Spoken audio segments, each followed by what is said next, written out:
चलिए अपना प्रदेश उत्तर प्रदेश उत्तराखंड देख रहे हैं आप। मैं हूं आपके साथ पूजा मोहन पांडे। बुलेटिन की शुरुआत करते हुए सबसे पहले आपको इस वक्त की बड़ी और अहम जानकारी से रूबरू कराएंगे।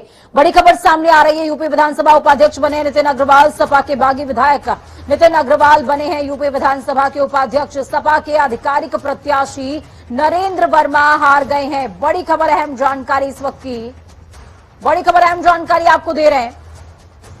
लखनऊ से ये बड़ी खबर है। नरेश अग्रवाल के बेटे नितिन अग्रवाल उपाध्यक्ष बन गए।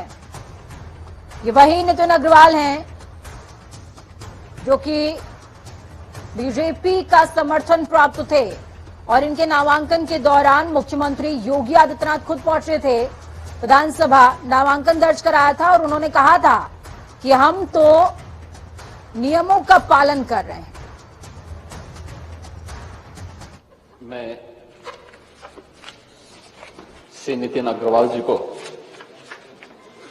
इस सम्मानित सदन के उपाध्यक्ष के रूप में निर्वाचित होने पर अपने विधानमंडल दल की ओर से हृदय से बधाई देता हूं। हम लोग पिछले 4.5 वर्षों से इस बात का इंतजार कर रहे थे कि सबसे बड़े विपक्षी दल के द्वारा किसी युवा चेहरे को आगे करते हुए उपाध्यक्ष के रूप में उनके मनोनयन के लिए एक सर्वसम्मत प्रस्ताव लाने का प्रयास होगा। तो चलिए ग्राउंड जीरो का रुख करते हैं। हमारे साथ में तौकीर किदवई जुड़ चुके हैं पूरे मामले में ज्यादा जानकारी के लिए। नितिन अग्रवाल को 304 वोट मिले हैं। सपा प्रत्याशी नरेंद्र वर्मा को 60 वोट मिले हैं। विधानसभा में कुल 368 वोट पड़े हैं। हमारे साथ में तौकीर जुड़े हुए हैं। तौकीर, क्या कुछ अपडेट है? आज विधानसभा का विशेष सत्र था और इस दौरान ये जो वोटिंग हुई थी, काफी हंगामेदार वोटिंग और आखिरकार नितिन अग्रवाल विजयी हुए। जी बिल्कुल, समाजवादी पार्टी के बागी विधायक हैं नितिन अग्रवाल और बड़ा दबदबा रखते हैं इनके पिताजी नरेश अग्रवाल। हरदोई में इनका काफी माना जाता है कि कई सीटों पर इनका दबदबा रहता है और पार्टी छोड़कर ये सभी भारतीय जनता पार्टी में शामिल हुए थे और आज भारतीय जनता पार्टी ने नितिन अग्रवाल को ही अपना प्रत्याशी घोषित किया और इसके बाद यहाँ पर वोटिंग शुरू हुई। विधानसभा के अंदर करीब 368 वोट पड़े, जिसमें 306 वोट है वो भारतीय जनता पार्टी को पड़े। इसके साथ ही करीब 60 वोट ऐसे थे जो समाजवादी पार्टी के जो प्रत्याशी थे नरेंद्र वर्मा, उनको मिले। तो कहीं ना कहीं क्रॉस वोटिंग हुई है। 10 से 12 ऐसे वोट है जो समाजवादी पार्टी के प्रत्याशी को मिले हैं, क्योंकि 85 विधायक ऐसे हैं जो समाजवादी पार्टी के अभी मौजूदा हालात में। तो कहीं ना कहीं 12 वोट ऐसे हैं जो समाजवादी पार्टी को जरूर मिले हैं अलग अलग दलों से, क्योंकि बहुजन समाज पार्टी के कुछ 7 ऐसे विधायक थे जो बागी थे माना जा रहा है, उनके वोट भी आज समाजवादी पार्टी की झोली में आए हैं। तो इस तरह से 12 ऐसे वोट थे जो उनके खाते में जरूर आए हैं। इसके बाद सीएम योगी आदित्यनाथ ने एक संबोधन में कहा भी कि उन्होंने सभी संसदीय जो परंपराएं थी उनको जो आगे बढ़ाया है और उन्हीं के तहत ही इस पूरे चुनाव को अंजाम दिया गया है। ठीक है, अब देखना ये होगा कि विपक्ष इस संसदीय परंपरा से कितना खुश नजर आ रहा है, ये बात की बात होगी। तो आखिर हमारे साथ बने रहिए, अगली खबर पर आपकी जरूरत होगी। विधानसभा विशेष सत्र से पहले विधानसभा के सामने विपक्षी पार्टियों ने जमकर प्रदर्शन किया। समाजवादी पार्टी विधायकों ने विधानसभा के सामने विरोध में काले गुब्बारे उड़ाए और बढ़ते गैस सिलेंडर के दामों को लेकर हाथ में गैस सिलेंडर का पोस्टर लेकर समाजवादी पार्टी के विधायकों ने विरोध प्रदर्शन किया है, जिसके बाद विधानसभा गेट के बाहर मौजूदा पुलिस कर्मियों ने समाजवादी पार्टी के विधायकों को वहां से हटाया है। तौकीर हमारे साथ में जुड़े हुए हैं, लगातार खबर पर अपडेट दे रहे हैं। तौकीर, जिस तरीके का विरोध प्रदर्शन देखने को मिला और हालांकि हृदय नारायण दीक्षित ने पहले ही कहा था, सभी दलों से कहा था कि साथ दीजिए, एक दिन का सदन चल रहा है, ये बेहद इंपॉर्टेंट है, लेकिन उसके बावजूद विरोध प्रदर्शन से बाज नहीं आए विपक्षी। देखिए, कल ही कहा गया था कि जो एक विशेष एक दिन के लिए सत्र को बुलाया गया था, इसमें आज करीब 12 ऐसे विधेयक भी हैं जिनको पेश किया गया, जिनको पारित किया गया है, जिसमें मलिन बस्ती है, जल संरक्षण जैसे 12 ऐसे विधेयक थे जिनको पास किया गया है। इसके अलावा जो सभापति को लेकर जो चुनाव था, जो उसको लेकर यहाँ पे गहमागहमी सुबह से तेज थी कि जो यहाँ पर आप देख सकते हैं कि पुलिस का काफी पहरा था। सुबह से ही पुलिस जो विधानसभा के बाहर लगाई गई थी, एक बड़ी तादाद में पुलिस लगाई गई थी। इसके बावजूद समाजवादी पार्टी के कुछ कार्यकर्ता जरूर पहुंचे थे यहाँ पर, काले गुब्बारे उन्होंने उड़ाए और सिलेंडर की जो कटआउट लेकर आए थे, उसके बाद उन्होंने विरोध प्रदर्शन भी जताया यहाँ पर। महंगाई को लेकर काफी गहमा गहमी रही दिन भर यहाँ पर। इसके बाद अंदर विधानसभा के अंदर वोटिंग का दौर चालू हुआ और करीब 3 बजे तक यहाँ पर वोटिंग हुई है, जिसके बाद अभी कुछ देर पहले इस बात की घोषणा की गई कि नितिन अग्रवाल यहाँ पर चुनाव जीत चुके हैं। और इसके बाद अब कहीं ना कहीं विपक्ष जरूर सड़कों पर नजर आएगा, क्योंकि उनका कहना है कि जो विपक्ष का ही नेता इस कुर्सी पर अब तक बैठता आया है, पहली बार ऐसा है कि पक्ष का ही नेता अब इस कुर्सी बैठ रहा है। ठीक है, बहुत शुक्रिया हैदर हमारे साथ जुड़ने के लिए, अहम जानकारी ग्राउंड जीरो से साझा करने के लिए। खबरों में आगे बढ़ते हैं और आपको बताएंगे कि किस तरीके से किसानों का आंदोलन परवान चढ़ रहा है। केंद्र सरकार के 3 कृषि कानूनों के खिलाफ किसानों का आंदोलन बदस्तूर जारी है। इस बीच संयुक्त किसान मोर्चा ने आज यानी कि 18 अक्टूबर को लखीमपुर हिंसा के मामले में केंद्रीय गृह राज्य मंत्री अजय मिश्रा की बर्खास्तगी और गिरफ्तारी की मांग को लेकर रेल रोको आंदोलन किया। इसके चलते कई ट्रेनें प्रभावित रही। आपको बता दें कि देश भर में 6 घंटे तक यह अभियान चला है। तो वहीं आंदोलन को देखते हुए पुलिस प्रशासन अलर्ट मोड पर रहा। रेलवे स्टेशन पर फोर्स का कड़ा पहरा भी नजर आया। 8 तस्वीरें सूबे के अलग अलग हिस्से की आपको दिखा रही हैं। बांदा, बिजनौर, मथुरा, शाहजहांपुर, मुजफ्फरनगर, महोबा, आगरा और रायबरेली की। जहां तक नजर जाएगी विरोध ही विरोध नजर आएगा।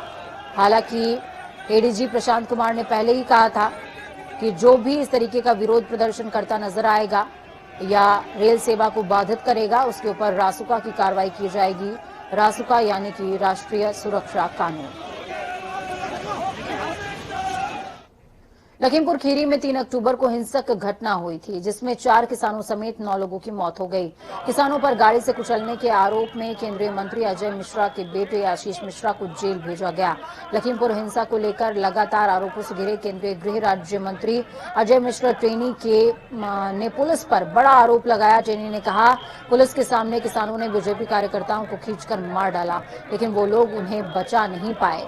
बीजेपी कार्यकर्ताओं की श्रद्धांजलि समारोह में शामिल होने पहुंचे केंद्रीय गृह राज्य मंत्री अजय मिश्रा टेनी ने कहा, बीजेपी कार्यकर्ता पुलिस की गाड़ी के पास आ गए थे, लेकिन प्रदर्शनकारियों ने उन्हें खींचकर मार डाला।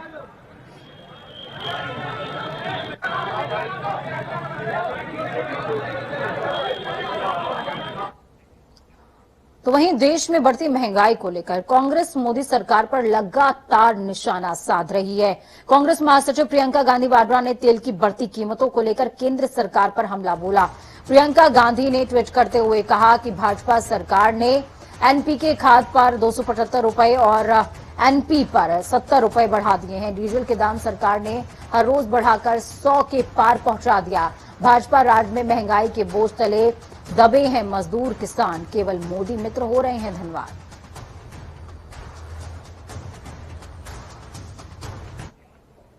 लखीमपुर खीरी हिंसा मामले में आपको बता दें कि गृह राज्य मंत्री अजय मिश्रा टेनी के बयान पर पलटवार करते हुए समाजवादी पार्टी के प्रवक्ता सुनील सिंह साजन ने कहा, गृह राज्य मंत्री खुद बीजेपी की योगी सरकार को कह रहे हैं कि घटना के लिए जिले का कप्तान, जिलाधिकारी और प्रशासन दोषी है, तो इसका मतलब योगी सरकार दोषी है।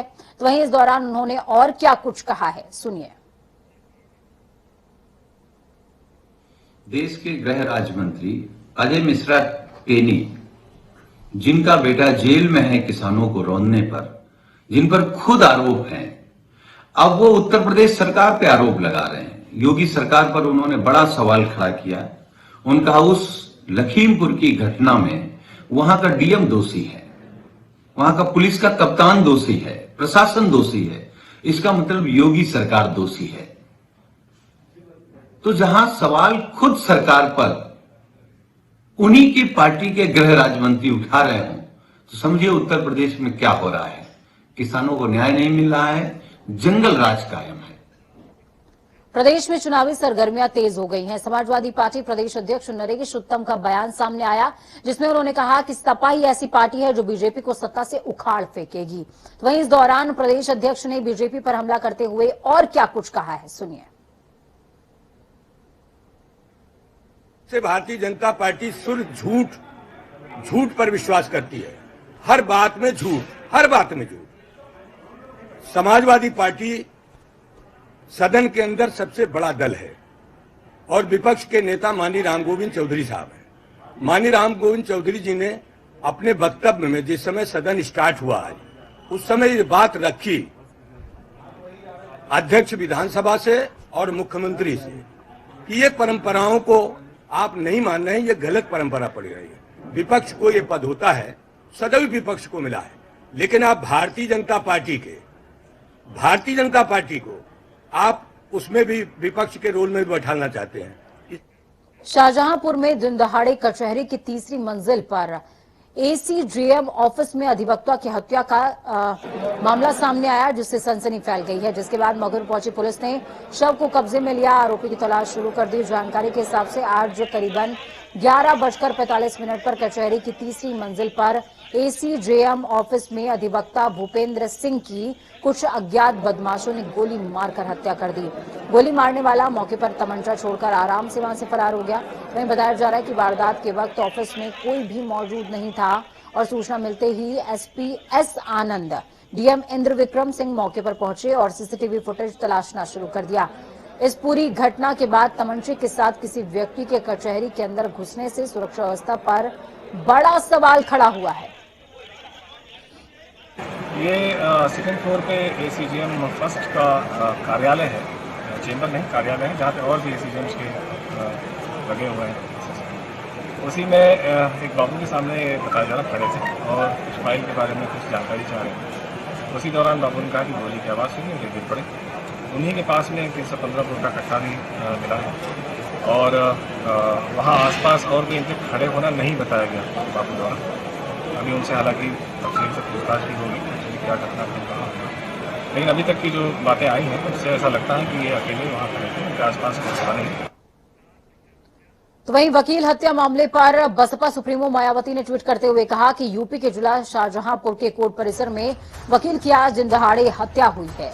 यह अति दुखद और शर्मनाक है, जो यहाँ की भाजपा सरकार में कानून व्यवस्था की स्थिति और संबंध में सरकारी दावों की पोल खोलती है। अब अंततः यही सवाल उठता है कि यूपी में आखिरकार सुरक्षित कौन है? सरकार इस ओर समुचित ध्यान दे।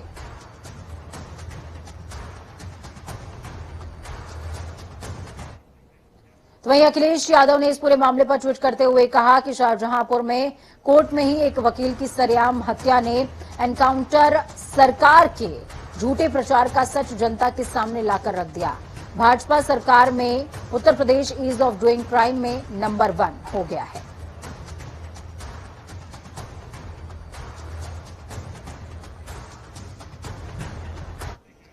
बरेली के संजय नगर में मंडल उपाध्यक्ष पर कुछ अज्ञात लोगों ने जानलेवा हमला कर दिया। दरअसल यह हमला उनके ऊपर उस वक्त हुआ जब शेखर पाल अपनी बाइक से घर जा रहे थे। बदमाशों ने शेखर पाल पर तमंचे की बट से हमला किया। हमले के बाद भाजपा नेता ने 3 लोगों के खिलाफ बरादरी थाने में तहरीर दी और कार्रवाई की मांग की है। वहीं इस पूरे मामले में घायल भाजपा नेता को इलाज के लिए जिला अस्पताल में भर्ती कराया गया, जहां उनका इलाज चल रहा है।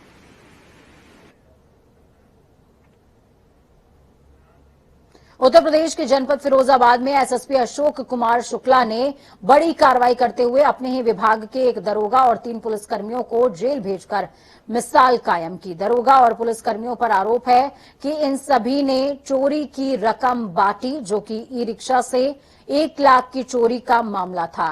चोरी करने वाले 2 अभियुक्त सीसीटीवी कैमरे में कैद हुए हैं। एसएसपी अशोक कुमार शुक्ला ने बताया कि चोरों से पूछताछ करने के बाद पुलिसकर्मियों को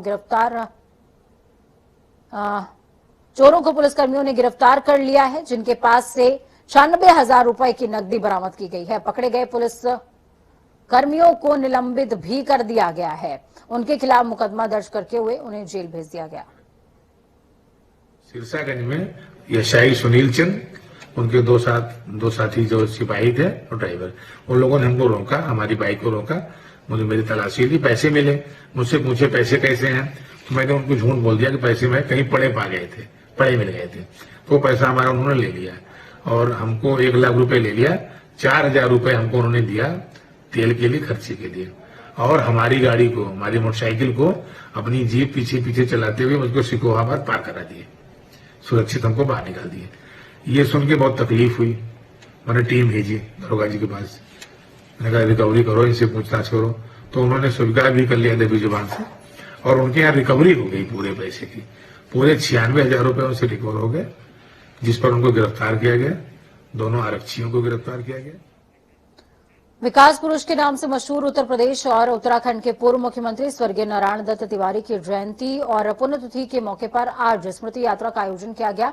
स्मृति यात्रा कार्यक्रम में पूर्व मुख्यमंत्री हरीश रावत, राज्यसभा सांसद प्रदीप चमचा के अलावा कांग्रेस नेता यशपाल आर्य भी मौजूद रहे। इस दौरान स्वर्गीय नारायण दत्त तिवारी का उत्तराखंड में उनके विकास कार्यों के लिए उनको याद किया गया। इस दौरान समाज में उत्कृष्ट कार्य करने वाले लोगों और आशा कार्यकर्ताओं को सम्मानित भी किया गया है।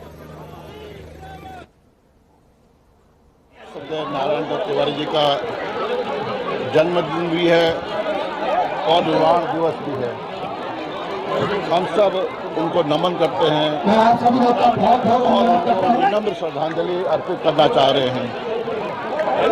श्रद्धेय तिवारी जी, मैंने कहा कि वह एक व्यक्ति नहीं थे, कोई संस्था थे, सर्वधर्म समभाव के प्रतीक थे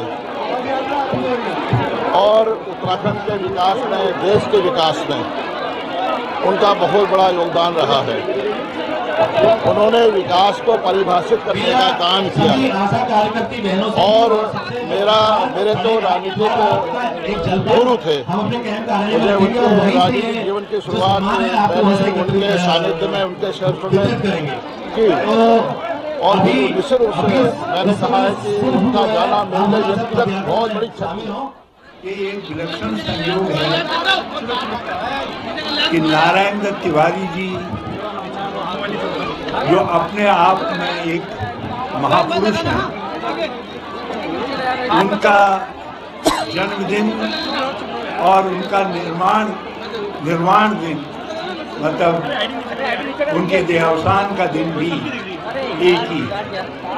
मैं सब लोगों के साथ उत्तराखंड में हो रही मूसलाधार बारिश को लेकर सरकार अपनी नजर बनाए हुए है। सीएम धामी लगातार अधिकारियों से अपडेट ले रहे हैं। आपदा सचिव एस मुरुगेसन ने जानकारी देते हुए कहा कि भारी बारिश की वजह से अब तक 4 लोगों की मौत हो चुकी है, 3 लोग पौड़ी में अपनी जान गंवा चुके हैं, जबकि एक चंपावत में अपनी जान खो चुका है। साथ ही उन्होंने कहा कि विभाग संपर्क में है। 4 धाम यात्रा पर उन्होंने ये भी कहा कि 19 अक्टूबर तक पूरी तरीके से रोक रहेगी और साथ में और भी तरीके के निर्देश दिए गए हैं कि अगर कोई फंसा हुआ है तो उनकी भी मदद की जाए। जैसे मौसम खुलेगा उनके साथ श्रद्धालु 4 धाम यात्रा पर जा सकेंगे। कैजुअलिटीज की बारे में बात करेंगे तो 2 इंसिडेंट हुआ है अभी तक। एक पौड़ी डिस्ट्रिक्ट में लैंसडाउन तहसीलों में एक परिवार की छत वगैरह टूटने की वजह से उसमें 3 लोगों का परिवार का मृत्यु हुआ है और 2 लोग घायल है।